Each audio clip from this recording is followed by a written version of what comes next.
Hello, my name is Kaylyn, and today I want to talk to you all about the unsolved murder of Dorothy Jane Scott. While there's not a lot of information currently public about this case, what is available demonstrates the horrific and tragic nature of what happened to Dorothy. Today's case is quite frustrating as it's unclear who actually committed these terrible acts, and law enforcement has not released any information to the public about potential suspects or leads or anything like that, so it is quite frustrating. Like the other cases I've covered, this one needs a content warning. Topics such as stalking, kidnapping, murder, and arson are going to be discussed, so if any of those topics are triggering for you, please click off this video. Please take care of your mental health. As always, that is paramount. So, without further ado, let's get into the case. Dorothy Jane Scott was born on April 23rd, 1948, to parents Jacob and Vera Scott. I couldn't find where she was born, but she lived out most of her life, it seems like, in California. Not a lot of information about her childhood is publicly available either, but it seems that her parents loved and cared about her very much. She seemed to be super close with all of her family,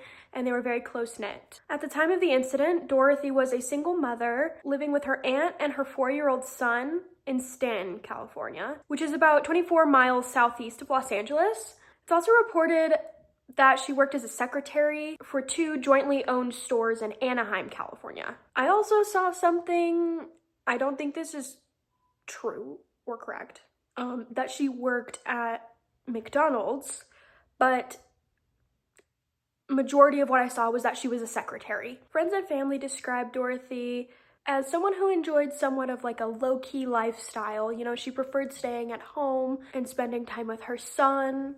She was a devout Christian and didn't partake in any substance use or partying or anything like that. And while she worked, her parents would babysit her son for her. And just for a little tidbit, Dorothy's father, Jacob, actually commented saying that she had dated on occasion, but that she wasn't at the time seeing anyone seriously and did not have a substantial boyfriend. I'm about to talk about something a little sensitive, so I'm gonna give a little warning. Before Dorothy went missing, she was actively being stalked by an unknown male. Months before her abduction, Dorothy received bizarre phone calls from a man while she was at work.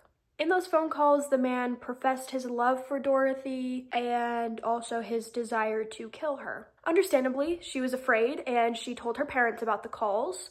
Her mother said that one day the man called and told Dorothy to go outside as he had something for her. Reluctantly, she did go outside to find a single dead rose on the windshield of her car. This shook her up pretty badly. And one call in particular incited so much fear in her that she began considering purchasing a firearm, and she actually started taking karate and self-defense classes. This was 1 week before she went missing. You might be wondering what exactly was so disturbing about that call that she started taking acts to protect herself. Well, in that call, the unknown man stated that he would get Dorothy alone and cut her up into tiny bits so that she could never be found. Knowing what we know now, that's just so eerie and so incredibly disturbing.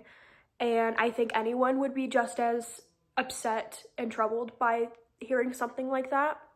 So I think she was doing all the right things to try and protect herself. Now, I'm going to get into the events of the case. I did want to just talk about who Dorothy was, and that's my favorite part of doing these, is actually being able to talk about these people that are either missing or no longer with us, or, you know, that they deserve to be talked about. So, on May 28, 1980, at about 9 p.m., Dorothy attended an employee meeting at her workplace. During this meeting, she noticed that her coworker, Conrad Bostron, looked ill and had like a suspicious red mark on his arm. Following the meeting, Dorothy and her other coworker, Pam Head, or Heed, not sure how to pronounce it, I'm just gonna call her Pam, took Conrad to the emergency room at the UC Irvine Medical Center in Orange, California. On their way to the hospital, they stopped at Dorothy's parents' house so that she could check on her son, who they were babysitting, and she also went to change her scarf.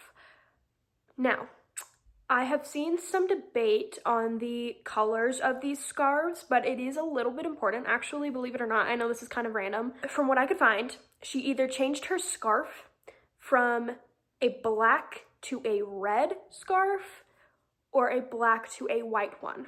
I'm going to say that she changed it from a black to a white one because that is the information that was available on the Orange County Sheriff's Office website. They then arrived at the hospital and her coworker Conrad was checked out by medical professionals. As it turns out, he'd been bitten by a black widow spider. I mean, those are no joke. I've heard that if you get bit, you can get extremely sick. While Conrad was being examined and treated, Dorothy and Pam waited in the emergency room waiting room. Pam said that Dorothy was there the entire time and she never left once. Approximately 2 hours later, at about 11 p.m., Conrad was discharged and prescribed a medication.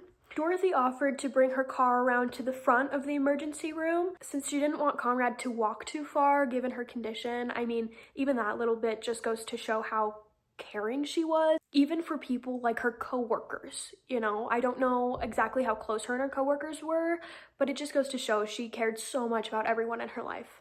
Pam said Dorothy used the restroom and then went out to the parking lot to pull the car around. Pam and Conrad filled his prescription and then waited at the front doors of the ER for Dorothy. After a few minutes, they got a little bit concerned, so they walked out to the parking lot where Dorothy's car, a 1973 white Toyota station wagon, began speeding towards them. They said that the headlights blinded them, so they couldn't see who was driving the vehicle, but that it took a sharp turn and sped out of the parking lot. Originally, Pam and Conrad believed that maybe an emergency was happening with her son, so they kind of didn't try to question it too much.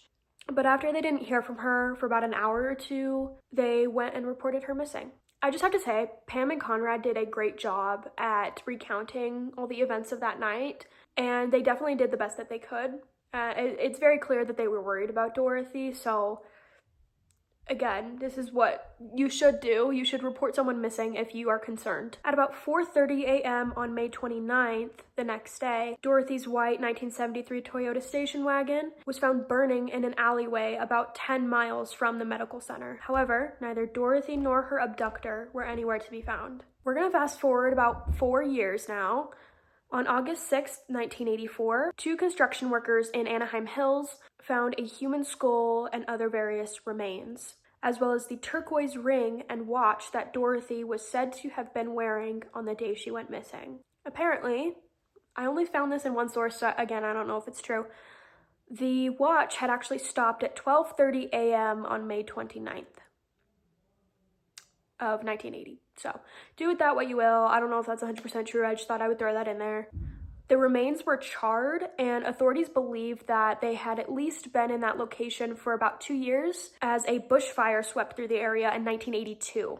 On August 14th, the bones were identified as belonging to Dorothy Jane Scott through dental record identification. An autopsy could not determine the cause of death, and a memorial service was held on August 22nd. I'm going to backtrack a little bit. About a week after Dorothy's disappearance, her parents received a phone call from an unidentified man who said, "I've got her." Apparently, that same unidentified man called the residence every Wednesday afternoon and said that either he had Dorothy or that he killed her. The phone calls were always short and most often happened in the afternoon when Vera was home alone.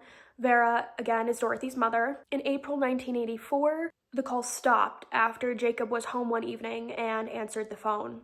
After Dorothy's remains were found, though, the calls returned and kept going. Police actually installed a voice recorder in the Scott family home to try and trace the calls. However, this proved to be unsuccessful as the calls were always way too short. A big question that I think we all have is why this happened to Dorothy, why she was the target of something like this. On June 12th, 1980, an unidentified man called the front desk of the Orange County Register. This newspaper outlet had actually ran an article on the case that same day. In this call, the man claimed that he had killed Dorothy Scott and that she was his lover. He had allegedly caught her with another man and she denied it. The caller also apparently knew that Dorothy's coworker had suffered from a spider bite and that she had changed scarves that day, which none of that information was released in that article that was ran. So because of this, police believe that the caller was her killer. To this day, Dorothy Jane Scott's killer has never been identified. Her family has searched for answers for years, and I truly hope that they can get the closure they deserve. What happened to Dorothy was truly evil, and it breaks my heart to know that her son had to grow up without his mother. I have another video currently in the works, but I found out about this case and immediately knew I had to cover it, because it happened in Southern California, and I'm very familiar with Southern California. So I don't know, I mean, it's terrible, and I just really hope that there can be answers. The other video that I'm working on, the case is extremely long, so it's taking me a while, but I will have finished it by the beginning of next year at the latest. Thank you all so much for tuning into this video, and I will see you all in my next one.